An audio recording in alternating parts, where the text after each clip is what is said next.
When you hear that a PSA 9 Zion base hoops card is listed on the Fanatics website right now for, do you want to take a guess or you want me to tell you the price? Sure, you can just tell me. It's over $100. $150 with a low price guarantee right next to it. When you see cards like that, a Zion Mosaic rookie card base for $200 with a low price guarantee next to it, what makes you? What's a low price guarantee? What's a low price guarantee? Currently, there is no information on it. Best price guarantee is another thing that they say. Yeah. Best price guarantee. I'll share my screen so you guys know that I'm not embellishing. So, I mean, listen. I'm curious. There are. I don't know if this even happens anymore, right? But there are coupon matches and price matches, right? So you take a. I mean, when I was a kid, my mother, we didn't have a lot of money. My mother was a coupon clipper, and she would take a McDonald's coupon into Burger King, and they would let her use it. It was like 2 cheeseburgers for the price of one. And even though it was a McDonald's coupon, Burger King would take it. Price matches, electronic shopping. Best Buy, Circuit City, when there were a bunch of, different stores, you could walk into a Circuit City and say, Best Buy has this model television and it's $20 less than what you have. Will you match the price? And they will. They'll match the price. Like there are price match guarantees. Does this mean that if you're able to buy it somewhere, and then what counts as like a competing retailer? Because it used to be like, I couldn't walk into Circuit City and say, my pal Joey down the block is going to sell me a Zenith television for $25, match the price. It had to be like a legitimate thing. So, is it, I could buy this hoops, Zion PSA 9 on Whatnot for $10? Do card letter comps count? Do I have to buy it in another retailer for them to match the best price? Is it something? Does it eBay buy it now listing count? Like I don't even know what you're talking about, which is why, of course, I now have a million questions because you put something like this in my brain, and I'm like, okay, I got more questions than answers for you. Now I want to stop the episode and go research it. I think that would help people from a law perspective for sure with this kind of stuff, right? Because we don't want to put our foot in our mouth. But like another thing that they have on here, it says almost gone.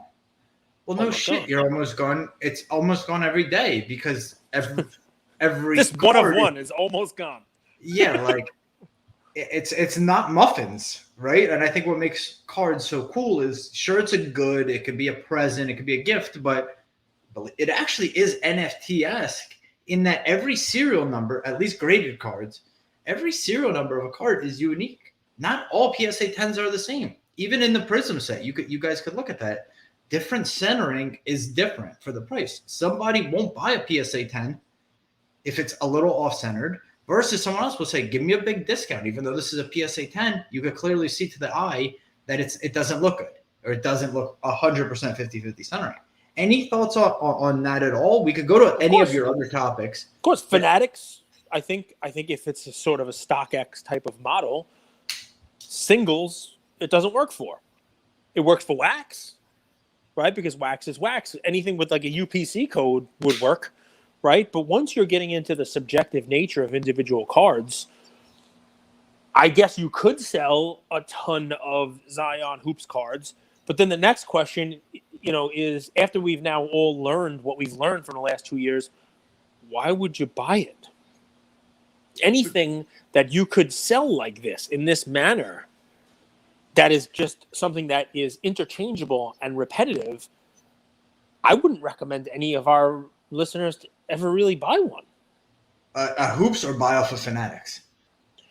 Well, both, for lack of a better way of saying it, because if that's their model and they're only going to be able to sell things like that have a repetitive UPC type of nature, right? That it's a barcode that can be repeated, like selling a hat, like a Yankee hat. There's a billion Yankee hats. They're all the same. They can put a jersey on there. They're all the same. Different size, sure, but they're all the same. It's a repetitive nature. If what they're going to be doing, and again, I haven't even looked at the site, so I'm talking out of my ass here, guys. So don't don't hold me to this too much, right? But if what Fanatics is planning to do is sell cards that are just repeat, right? Cards that are interchangeable because that's what fits their model, then yeah, why would you buy one? Well, they've run auctions. Like there were auctions of actually really nice Peyton Manning cards that were Okay, so one of that's one. different. It was That's a, very different then. it was a PSA 10 Manning. Okay, so there you Manning. go.